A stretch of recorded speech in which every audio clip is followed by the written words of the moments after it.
Hello everyone. Hello everyone. जैसे कि हम सुकरात का अध्ययन कर रहे थे और सुकरात पर मैं 3 लेक्चर बना चुका हूँ। ठीक है, ये 4th है। हमने उन लेक्चरों में सुकरात का परिचय देखा था, सुकरात के समक्ष जो समस्याएं थी उनके बारे में पढ़ा था। आगे सुकरात की दार्शनिक पद्धति का अध्ययन किया था। ठीक है, 1 2 और 3 चीज़ें हो गई थी। अब हम सुकरात की पढ़ेंगे ज्ञान मीमांसा और नीति मीमांसा। ठीक है, और टाइम रहा तो हम सुकरात का जो महत्व है या उनका योगदान है उसका क्या करेंगे, अध्ययन करेंगे। ठीक है, अब दार्शनिक पद्धति हो गई, ज्ञान मीमांसा और नीति मीमांसा। मैं आप लोगों को पहले बता चुका हूं कि जो ज्ञान मीमांसा है, ज्ञान मीमांसा हम किस चीज़ का अध्ययन करते हैं, ज्ञान का अध्ययन करते हैं। किसका अध्ययन करते हैं, ज्ञान का। कि जो दार्शनिक है, दार्शनिक के अनुसार ज्ञान क्या है, ज्ञान का स्वरूप क्या है, ज्ञान की उत्पत्ति कहाँ से हुई। ठीक है, इन सब बातों का अध्ययन करते हैं किसमें, ज्ञान मीमांसा में। और मैं ऑलरेडी ज्ञान मीमांसा आप लोगों को पिछले लेक्चर में बता चुका हूँ कि ज्ञान मीमांसा क्या होती है। मैंने बहुत अच्छे से ज्ञान मीमांसा को भी समझा है, नीति मीमांसा को भी अच्छे से समझाया है।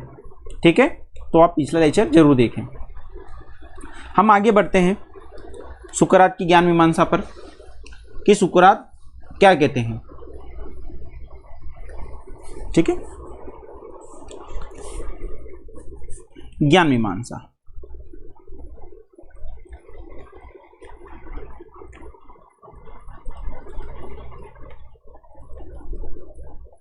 ठीक है, ये आपको 50 वर्ड में भी लिखने को आ सकती है या आपको 200 वर्ड में भी लिखने के लिए आ सकती है। ठीक है, 200 वर्ड में तो मुश्किल है, परंतु 50 वर्ड में लिखने को आ सकती है। यदि 200 वर्ड में आएगा तो आप लोगों को ज्ञान मीमांसा और नीति मीमांसा दोनों एक साथ लिखने के लिए आएगी। ठीक है, पर हम इस तरह से अध्ययन करेंगे इसका ताकि आप 200 वर्ड तक आसानी से पहुंच सके। सुकरात की ज्ञान मीमांसा क्या है। ठीक है, अब बात यह आती है कि जो सुकरात की ज्ञान मीमांसा है, इसमें हमें 2 चीज़ों का अध्ययन करना है। क्योंकि सुकरात की क्या पढ़ रहे हैं, ज्ञान मीमांसा, और उन्होंने क्या ज्ञान दिया और ज्ञान किस तरह दिया उसके बारे में अध्ययन करते हैं। तो सबसे पहले उन्होंने ज्ञान मीमांसा में क्या करा, सबसे पहले हम देखेंगे कि सोफिस्टों का क्या करा, खंडन करा। ठीक है, द्वितीय भाग में देखेंगे अपनी ज्ञान मीमांसा का क्या करा,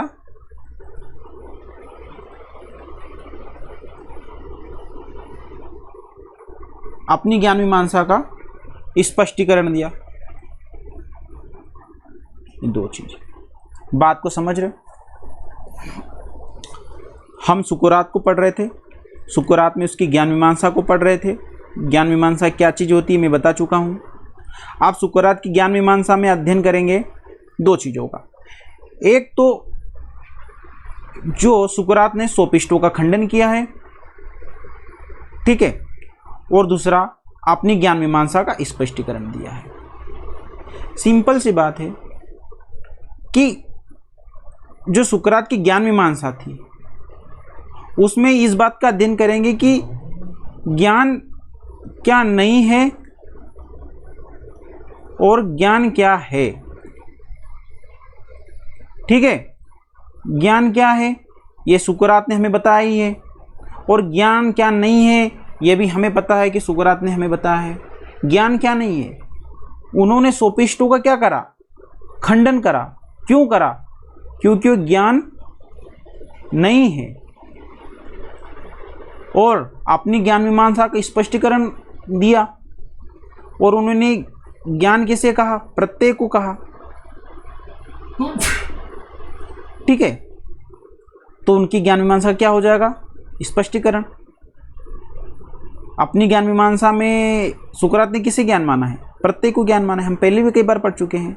और खंडन किसका करा? सोपिष्ट का करा, सोपिष्टों का ज्ञान का करा, कि जो सोपिष्टों का ज्ञान है वो ज्ञान नहीं है।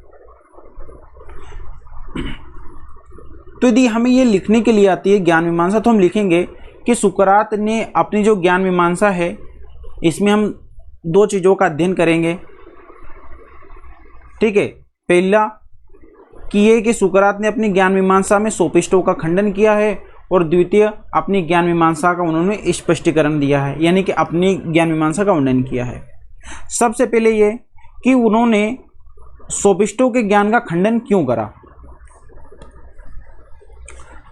अगेन बात वही आती है कि खंडन क्यों करा, सोपिष्टों का खंडन क्यों किया। सुकरात का यह कहना था कि जो सोपिष्टों का ज्ञान है वो कैसा है? आत्मनिष्ठ ज्ञान है या व्यक्तिनिष्ठ ज्ञान है। ठीक है, और जब ज्ञान आत्मनिष्ठ और ज्ञान व्यक्तिनिष्ठ हो गया तो वो ज्ञान एक नहीं होगा, यानी ज्ञान में एक रूपता नहीं आएगी, एक रूपता नहीं आएगी। ठीक है, इसलिए उन्होंने सोपिष्ट का क्या करा? खंडन करा। क्योंकि सोपिष्ट ज्ञान को कैसा मानते थे? आत्मनिष्ठ व्यक्तिनिष्ठ मानते थे, या व्यक्ति ने जो अनुभव किया उसे ही क्या मानते थे? ज्ञान मानते थे। कि मान लो, जैसे एग्जाम्पल के लिए समझो, किसी व्यक्ति ने क्या करी? चोरी करी, और उसने अनुभव किया कि चोरी करना मुझे अच्छा लगा, तो उसकी नज़र में क्या हो गया है? चोरी करना ज्ञान हो गया है। तो सुकरात यही बोलते हैं कि जो सोपिष्ट विचारधारा है, सोपिष्ट विचारधारा के अनुसार ज्ञान एक नहीं होगा, ज्ञान एक नहीं होगा, ज्ञान एक नहीं होगा। अब बताओ, जब ज्ञान एक नहीं होगा तो क्या नैतिकता एक होगी? क्या नहीं होगी। तो इसलिए सुकरात ने इनका क्या करा? खंडन करा। समझ रहे हो बात को आप? ठीक है, तो सुकरात ने जब इनका खंडन करा तो फिर सुकरात ने क्या कहा? सुकरात ने यह कहा कि जो ज्ञान है, ज्ञान ऐसा होना चाहिए जो व्यक्ति के अनुसार नहीं हो, यानी कि ज्ञान व्यक्ति के अनुसार नहीं हो, ज्ञान व्यक्तिनिष्ठ नहीं हो, और ज्ञान व्यक्ति के अनुसार भी नहीं हो, और ज्ञान सापेक्ष भी नहीं हो। ज्ञान सापेक्ष भी क्या हो? नहीं हो, यानी कि ज्ञान ऐसा भी नहीं हो कि वो बदलता रहे। तो फिर सुकरात की दृष्टि में ज्ञान कैसा होना चाहिए था? सुकरात की दृष्टि में ज्ञान कैसा होना चाहिए था? सुकरात की दृष्टि में जो ज्ञान था, ज्ञान वस्तुनिष्ठ होना चाहिए था। ज्ञान कैसा होना चाहिए था? ज्ञान निरपेक्ष होना चाहिए था, यानी कि जो बदले नहीं, ऐसा ज्ञान होना चाहिए था। और ऐसे ज्ञान के लिए उन्होंने अपनी ज्ञान मीमांसा क्या दिया? स्पष्टीकरण दिया। उन्होंने कहा कि जो ज्ञान है, ज्ञान व्यक्ति में निहित है। किस में निहित है? व्यक्ति में निहित है। व्यक्ति में क्या है? ज्ञान निहित है, परंतु उस ज्ञान को हम वाद विवाद के द्वारा ही क्या कर सकते हैं? बाहर ला सकते हैं। ठीक है, और वो ज्ञान क्या होगा? वो ज्ञान होगा वस्तुओं के प्रत्ययों को जानने का। बात को समझना, सुकरात बहुत साफ सुथरे स्पष्ट बात बोल रहे हैं। सुकरात ने इस सोफिस्टों के ज्ञान का क्या कर दिया? विरोध कर दिया। और वो कैसा ज्ञान चाहते थे? वस्तुनिष्ठ और निरपेक्ष ज्ञान चाहते थे।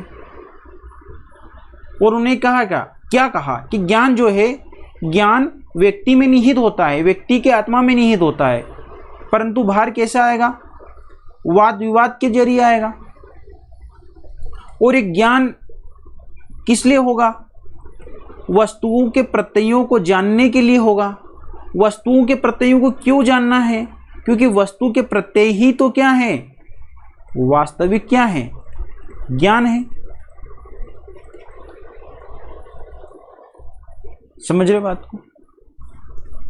अच्छे से समझना। जो सुकरात है, सुकरात की ज्ञान मीमांसा है। ठीक है, सुकरात की जो ज्ञान मीमांसा है, ज्ञान मीमांसा में हम 2 खंड पढ़ेंगे। पहला खंड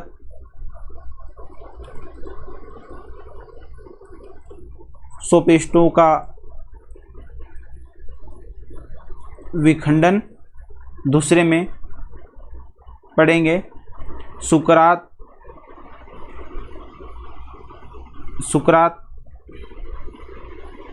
अपने मत का स्पष्टीकरण, अपने मत का स्पष्टीकरण। ठीक है, मतलब सुकरात के मत का स्पष्टीकरण मतलब सुकरात की ज्ञान मीमांसा का स्पष्टीकरण। ठीक है, यदि हमें ज्ञान मीमांसा लिखने को लिए आती है तो हम ये लिखेंगे कि सुकरात की ज्ञान मीमांसा के अध्ययन के लिए हम 2 मतों का अध्ययन करेंगे। पहला कि उन्होंने सोफिस्टों की विचारधारा का विखंडन किया, दूसरा अपने मत या अपनी ज्ञान मीमांसा का स्पष्टीकरण दिया। अब बात आती है कि सोफिस्टों का विचारधारा का विखंडन क्यों करा, तो बात को समझना। सोफिस्ट जो सुकरात थे, सुकरात सोफिस्टों के ज्ञान को क्या मानते थे? अधूरा मानते थे। क्यों अधूरा मानते थे? क्योंकि वो क्या था? व्यक्तियों पर आधारित था। व्यक्ति जैसा मानेगा ज्ञान वैसा हो जाएगा। इसलिए सुकरात ये बोलते थे कि ये वास्तविक ज्ञान नहीं है, ये अधूरा है, पूर्ण ज्ञान नहीं है। क्योंकि यहाँ ये ज्ञान सत्य हो परंतु दूसरी जगह ज्ञान क्या हो जाएगा? असत्य हो जाएगा। इसलिए उन्होंने सोफिस्टों की विचारधारा का क्या करा? खंडन किया। फिर बात आती है कि अपने मत के स्पष्टीकरण में उन्होंने क्या दिया? सुकरात ने अपने मत के स्पष्टीकरण में दिया, ये बात कही कि जो ज्ञान है, ज्ञान व्यक्ति के अंदर उसके आत्मा में छुपा होता है, परंतु उसे हम वाद विवाद के द्वारा ही बाहर निकाल सकते हैं। और उस ज्ञान को बाहर इसलिए निकालना है ताकि व्यक्ति प्रत्ययों का अनुसरण कर सके या प्रत्ययों को जान सके। क्यों? क्योंकि सुकरात की दृष्टि में प्रत्यय ही क्या थे? वास्तविक ज्ञान थे। ठीक है, ये बात आपको समझ में आई? प्रत्यय ही क्या थे? वास्तविक ज्ञान के विषय थे। और ये प्रत्यय क्या थे? हम लिखेंगे ये प्रत्यय किसी वस्तु के क्या थे? सामान्य गुण थे, किसी वस्तु के विशेष गुण नहीं। और वास्तविक ज्ञान तक पहुंचने के लिए सुकरात ने अपनी दार्शनिक पद्धति का सृजन भी किया था, जिसमें कितने चरण थे? 5 चरण थे। तो यानी कि सुकरात की ज्ञान मीमांसा में क्या लिखोगे? हमने जो भी पढ़ा, यानी कि सुकरात ने ज्ञान का खंडन किया। किनके ज्ञान का खंडन किया? सोफिस्टों के ज्ञान का खंडन किया। क्यों किया? किस लिए किया? ये मैं बातें आपको अच्छे से बता चुका हूं, बार बार बता चुका हूं, आप लिख सकते हो। और अपने मत को क्या करा? स्पष्ट करा। अपने मत को क्या स्पष्ट करा?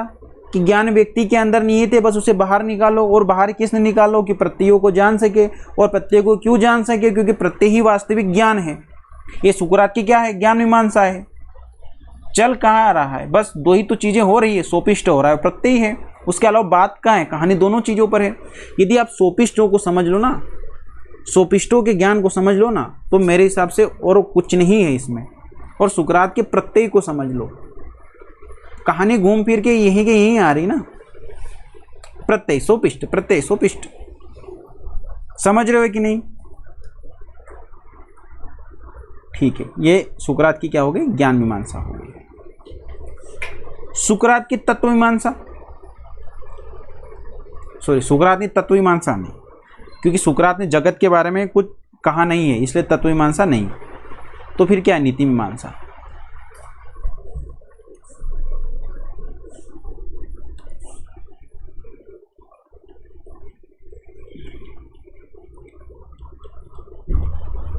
नीति मीमांसा या नीति शास्त्र,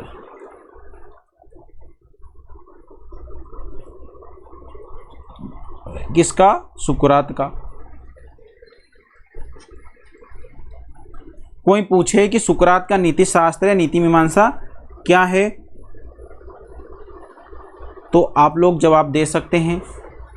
ये भी हमको 50 वर्ड में तो आसानी से लिख सकेंगे कि बहुत कंटेंट है हमारे पास, और ये 200 वर्ड में, 200 वर्ड में आएगा तो बस चीज़ों को थोड़ा खींचना है, ठीक है। और यहाँ पर तो मैं आपको केवल कॉन्सेप्ट बता रहा हूँ, क्या बता रहा हूँ, कॉन्सेप्ट। अब इन्हें लिखना कैसे है, ठीक है, ये मैं आपको बताऊंगा हमारे आंसर राइटिंग प्रोग्राम में, जो कि सुकरात जैसे ही खत्म होगा उसके तुरंत बाद हमारे आंसर राइटिंग का क्लासेस आएगी, जिसमें आपको मैं बताऊंगा किस तरह से हमें चीज़ों को लिखना है। यहाँ पर तो मैं केवल आपको कॉन्सेप्ट दे रहा हूँ ताकि आप समझो चीज़ों को, क्या चीज़ें हैं, किस तरह से आगे बढ़ रही है, ठीक है, बात को समझना। सुकरात की जो नीति मीमांसा है नी, यानी कि नैतिकता,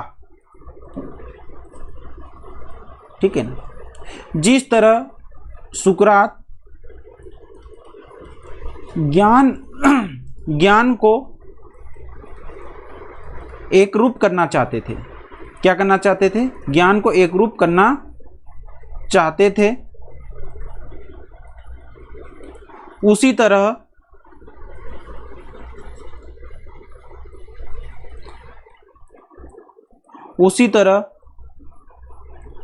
वह नैतिकता को भी एक ग्रुप करना चाहते थे। समझ रहे बात को? सुकरात की नीति मीमांसा या नैतिकता, जिस तरह सुकरात ज्ञान को एक ग्रुप करना चाहते थे, उसी तरह वह नैतिकता को भी क्या करना चाहते हैं, एक ग्रुप करना चाहते हैं। तो इसका मतलब क्या है, जो सुकरात की नीति मीमांसा है वो सुकरात के ज्ञान मीमांसा से ही जुड़ी है। सुकरात ज्ञान मीमांसा में क्या करना चाहते हैं, ज्ञान को वो एक ही तो करना चाह रहे हैं, ठीक है। उसी तरह नीति मीमांसा में वो क्या करना चाह रहे हैं, नैतिकता को एक करना चाह रहे हैं। उनका यह मानना था कि ज्ञान जब एक होगा तो नैतिकता भी क्या हो जाएगी, एक हो जाएगी। तो इसलिए वो एक आदर्श आचार संहिता पेश करना चाह रहे हैं, मतलब एक ऐसी नैतिकता पेश करना चाह रहे हैं जो क्या हो, सभी दूर एक समान हो। यदि ए स्थान पे कोई चीज जो कार्य नैतिक हो, वो बी स्थान पे भी क्या हो, नैतिक हो। इसी तरह सुकरात यही तो चाहते थे, जो ज्ञान ए जगह ज्ञान सही हो, बी जगह भी ज्ञान क्या हो, सही हो। मतलब समय काल परिस्थिति के अनुसार बदलना नहीं चाहिए। और ऐसी ही नैतिकता के पक्ष में भी थे कि नैतिकता भी समय काल परिस्थिति के अनुसार बदले नहीं, सभी जगह क्या हो, एक समान हो जाए, ठीक है। तो नैतिकता के संबंध में ये कहते हैं कि नैतिकता कब स्थापित होगी, नैतिकता कब स्थापित होगी। तो बोलते हैं, क्या बोलते हैं सुकरात, कि जो व्यक्ति है, जो प्रत्येक व्यक्ति है, प्रत्येक व्यक्ति क्या चाहता है, प्रत्येक व्यक्ति सुख चाहता है ना, या खुश रहना चाहता है। खुश रहना चाहता है, परंतु वो सुकरात ये कहते हैं कि प्रत्येक व्यक्ति सुख चाहता है या खुश रहना चाहता है, परंतु वो कैसे रहेगा सुख, कैसे रहेगा सुख। सुकरात ये कहते हैं कि प्रत्येक व्यक्ति सुख चाहता है, खुश रहना चाहता है, परंतु वो तभी खुश है, सुख रह पाएगा जब समाज कल्याण होगा। क्या होगा? समाज कल्याण होगा। बात को समझना। सुकरात ये कहते हैं कि प्रत्येक व्यक्ति सुख चाहता है, खुश रहना चाहता है, परंतु वो प्रत्येक व्यक्ति आनंद या खुश में कब रहेगा? जब क्या होगा? समाज कल्याण होगा। और समाज कल्याण कब होगा? जब वो क्या करेगा? सद्गुणों का क्या करेगा? आचरण करेगा। सद्गुणों का क्या करेगा? आचरण करेगा। अब सद्गुण क्या हो गए? बात को समझना। सद्गुण क्या चीज हो गया पूछोगे तो सुकरात ने 4 सद्गुणों की बात की है। कितने सद्गुणों की? 4 सद्गुणों की बात की है। कौन कौन से?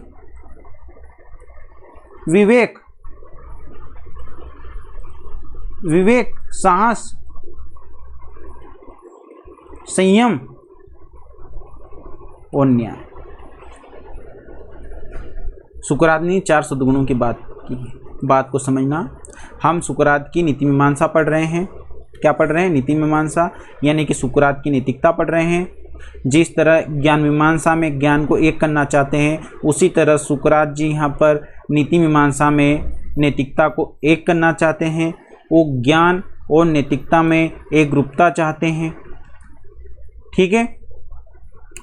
इसके लिए सुकरात बोलते हैं, कहते हैं, आगे कहते हैं कि प्रत्येक व्यक्ति सुख चाहता है, आनंद चाहता है, परंतु वो कैसे प्राप्त कर पाएगा? जब समाज में क्या होगा? कल्याण होगा। और समाज में कल्याण कैसे होगा? जब वो सद्गुणों का क्या करेगा? आचरण करेगा। अब सद्गुणों का आचरण करेगा तो कौन कौन से सद्गुण हैं? तो सुकरात ने कहा विवेक, साहस, संयम और न्याय, ये 4 गुणों का क्या करेगा? व्यक्ति आचरण करेगा तो समाज में कल्याण होगा। और समाज में कल्याण होगा तो व्यक्ति सुख रहेगा, खुश रहेगा, यानी कि नैतिकता बढ़ेगी। क्यों नैतिकता बढ़ेगी? कि यहाँ सुख कोई भोग से नहीं आ रहा है। यहाँ पर सुख किससे आ रहा है? समाज कल्याण से सुख आ रहा है। और समाज कल्याण किससे आ रहा है? सद्गुणों का आचरण करने से आ रहा है। तो यहाँ पर नैतिकता क्या हो जाएगी? बढ़ने लग जाएगी। और समाज में नैतिकता क्या हो जाएगी? स्थापित हो जाएगी। अब बात ये है कि समाज कल्याण होगा। समाज कल्याण सद्गुणों का आचरण करने से होगा। तो ये सद्गुण क्या हैं? सद्गुण तो बताए ना 4 हैं, विवेक, साहस, संयम और न्याय। परंतु सद्गुण 4 हैं, परंतु वास्तव में है क्या? तो बोले कि ये सद्गुण क्या है? बोले ज्ञान है। सद्गुण भी एक तरह, बोले सद्गुणों का क्या करो? आचरण करो। और सद्गुण कितने हैं? विवेक, साहस, संयम और न्याय 4 है। परंतु वो बोलते हैं कि ये सद्गुण 4 है, परंतु फिर भी सद्गुण है क्या? ज्ञान है। सद्गुण क्या है? ज्ञान है। बोले सद्गुणों का यदि किसी को ज्ञान नहीं है तो क्या करना पड़ेगा? शिक्षा ग्रहण करनी पड़ेगी सद्गुणों की। तो क्या सुकरात की दृष्टि में सद्गुण सीखे जा सकते हैं? हाँ, सीखे जा सकते हैं। यानी कि सुकरात ये बोलते हैं कि सद्गुण यदि किसी व्यक्ति को नहीं आता तो सद्गुण क्या कर लो? शिक्षा से क्या कर लो? ग्रहण कर लो। यानी शिक्षणीय है सद्गुण। सद्गुण प्राप्य है, यानी कि प्राप्त किया जा सकता है। और जैसे सद्गुणों का ज्ञान नहीं है, वो क्या है? दुर्गुण है व्यक्ति। क्या है? दुर्गुण है। और दुर्गुण व्यक्ति को, और दुर्गुण व्यक्ति सबसे बड़ा क्या है? अशुभ है। और जिसके पास सद्गुणों का ज्ञान है वो क्या है? शुभ है। बात को समझ रहे हो? यदि आपको बोलता है कि सुकरात की नीति मीमांसा लिखो तो हम लिखेंगे कि सुकरात की नीति मीमांसा में सुकरात नैतिकता को एक करना चाहते हैं, जिस तरह ज्ञान मीमांसा में ज्ञान को एक करना चाहते हैं। इसके लिए सुकरात ये कहते हैं कि जिस तरह प्रत्येक व्यक्ति खुश रहना चाहता है, तो प्रत्येक व्यक्ति खुश तभी रह पाएगा जब वो समाज कल्याण करेगा, और समाज कल्याण का कार्य कब कर पाएगा, जब उस सद्गुणों का आचरण करेगा, और सद्गुणों का आचरण कब करेगा, जब उसे सद्गुणों का क्या होगा, ज्ञान होगा। क्या होगा, सद्गुणों का ज्ञान होगा। यानी कि सद्गुण क्या है, सद्गुण क्या है, ज्ञान है। सद्गुण एक तरीके से क्या है, ज्ञान है। सद्गुणों का क्या करेगा, आचरण करेगा। और सद्गुण कितनी है, विवेक, साहस, संयम की बात की गई है और न्याय की बात की गई है। सद्गुणों का क्या करेगा, आचरण करेगा। और फिर बोलते हैं कि सद्गुण क्या है, ज्ञान है। और ज्ञान कितना होता है, ज्ञान एक होता है। तो इस तरह सद्गुण भी क्या हो जाएंगे, एक ही हो जाएंगे। बात समझ रहे हो। सद्गुणों का व्यक्ति आचरण करेगा। और सद्गुण कौन कौन से, विवेक, साहस, संयम और न्याय। परंतु ये जो सद्गुण है, ये सद्गुण कहीं ना कहीं क्या है, ज्ञान है। और ज्ञान क्या है, एक है। तो सुकरात, ये सुकरात की दृष्टि में ज्ञान ही सद्गुण है। आप बोलोगे कि सर सद्गुण जो है ज्ञान है, तो सद्गुण क्या हो गया, एक हो गया। तो यहाँ पर 1 2 3 4 है। तो ये सद्गुण यानी कि ज्ञान के ही क्या है, स्वरूप हैं। ये ज्ञान के ही क्या है, स्वरूप हैं। मान लीजिए कि यहाँ पर जो अलग अलग सद्गुण दिखाई दे रहे हैं, ये क्या है, ज्ञान के ही क्या है, स्वरूप हैं। यानी कि सद्गुण ही ज्ञान है और ज्ञान ही क्या है, सद्गुण है।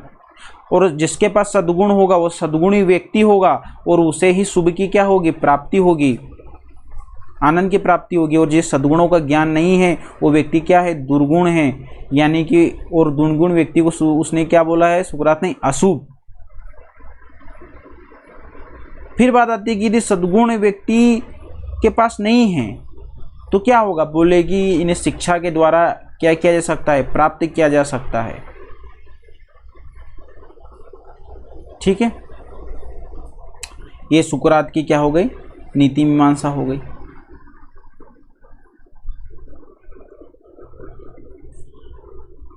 मुझे पूरी उम्मीद है कि आप लोगों को नीति मीमांसा समझ में आ गई होगी।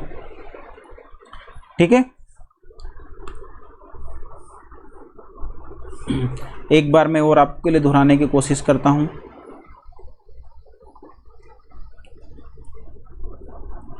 नीति मीमांसा, सुकरात नीति मीमांसा को क्या करना चाहते थे, एकरूपता लाना चाहते थे।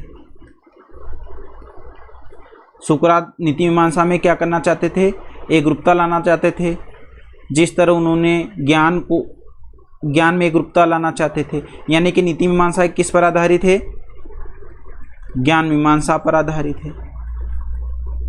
ठीक है, और नैतिक और एकरूपता कब आएगी, एकरूपता कब आएगी, जब व्यक्ति क्या होगा, खुश होगा, आनंद होगा। ठीक है, और इसके लिए उसको क्या करना पड़ेगा, समाज कार्य करने पड़ेंगे। और समाज कार्य कब करने पड़े, समाज कल्याण के कार्य करने पड़ेंगे। और समाज कल्याण के कार्य कब करेगा, जब वो सद्गुणों का क्या करेगा, आचरण करेगा। ठीक है, सद्गुणों का आचरण कब करेगा, जब उसे ज्ञान होगा। और ज्ञान नहीं है तो शिक्षा प्राप्त करके उनको ग्रहण करेगा। ठीक है, इस तरह सुकरात व्यक्ति को सद्गुणों की शिक्षा प्रदान कर नैतिकता के क्या करना चाहते हैं, स्थापना करना चाहते हैं। उनका ये कहना है कि प्रत्येक व्यक्ति को सद्गुणों का ज्ञान हो जाएगा तो उसी के अनुसार वो क्या करेगा, आचरण करेगा। और उसी के अनुसार आचरण करेगा तो समाज कल्याण के कार्य होंगे। और समाज कल्याण के कार्य होंगे तो व्यक्ति सुख होगा। और जब सुख होगा तो नैतिकता आएगी, नैतिकता में एकरूपता आएगी। ठीक है, ये सुकरात की क्या है, नीति मीमांसा है। और ये सद्गुणों की संख्या कितनी बताई सुकरात ने? सद्गुणों की संख्या 4 बताई है। कौन कौन से? विवेक, साहस, संयम, विवेक, साहस, संयम और न्याय। ये सद्गुणों की कितनी संख्या है? 4 है। परंतु जब सद्गुणों की संख्या 4 है, परंतु आगे सुकरात सद्गुणों को क्या कह देते हैं? ज्ञान कह देते हैं। और ज्ञान क्या है? एक है। इसलिए सद्गुण भी कितने हो जाएंगे? 1 हो जाएंगे। कितने हो जाएंगे? 1 हो जाएंगे। तो फिर ये जो विवेक, साहस, संयम था, ये फिर रियल में है क्या? ये रियल में फिर है ज्ञान के ही विभिन्न क्या हैं? रूप हैं। ये ज्ञान के ही विभिन्न क्या हैं? रूप हैं। यानी कि नीति मीमांसा में हमें बस सद्गुणों को और नैतिकता के बारे में, इनको आपस में इंटरलिंक करके ही लिखना है। ठीक है।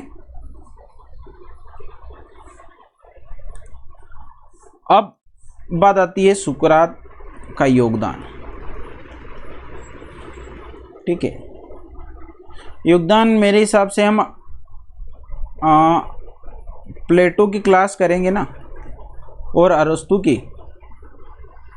तो आप लोगों का 80% कॉन्सेप्ट वहीं पर क्लियर हो जाएगा कि क्या इनका योगदान रहा।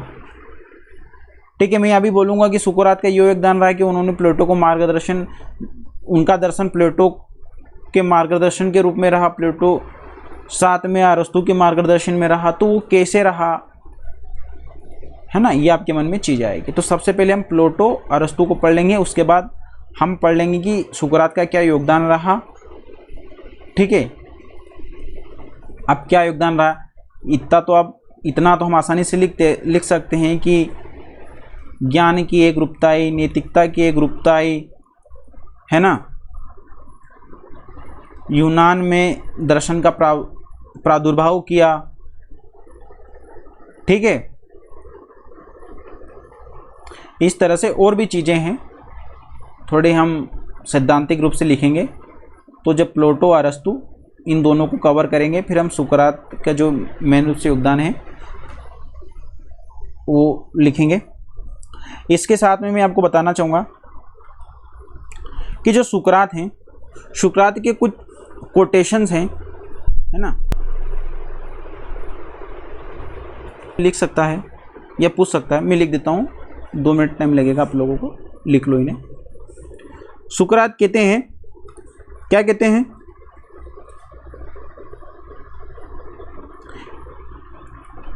मैं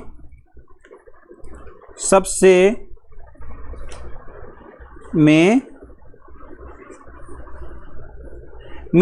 बड़ा अज्ञानी हूँ क्योंकि मुझे अज्ञान का ज्ञान है। क्या कहते हैं सुकरात? मैं सबसे बड़ा अज्ञानी हूँ क्योंकि मुझे अज्ञान का ज्ञान है। आपको सीधे सीधे क्वेश्चन में ये पंक्ति आ जाएगी कि ये किसकी थी, या इसको प्रूव करने के लिए आ जाएगा। हम क्वेश्चन आंसर में देखेंगे किस इस तरह डील करेंगे। दूसरा था, ज्ञान ही सद्गुण है, ज्ञान ही सद्गुण है।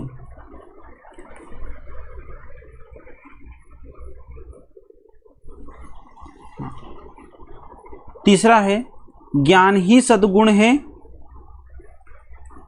और सद्गुण ही ज्ञान है। इनको देखना जरा, दूसरे में क्या लिखा है कि ज्ञान ही सद्गुण है, और तीसरे में क्या लिखेंगे कि ज्ञान ही सद्गुण है और सद्गुण ही ज्ञान है। ये सुकरात का सेंटेंस। चौथा है, स्वयं को जानो, आपको सीधे पूछ सकता है 5 मार्कर में कि स्वयं को जानो कि क्या है, इसके बारे में बताओ। आगे बोलते हैं, अज्ञान सबसे बड़ा पाप है। अज्ञान सबसे बड़ा पाप है। ठीक है, ये सुकरात के 5 सेंटेंस हैं, है ना। ये आपको एजेटिक ऐसे कैसे क्वेश्चन के रूप में आ सकते हैं और इन्हें आपको प्रूफ करना पड़ेगा। और ये हम सारे प्रूफ कब करेंगे? हमारे आंसर राइटिंग प्रोग्राम में। ठीक है, आज के लिए इतना ही। Thank you class, bye bye.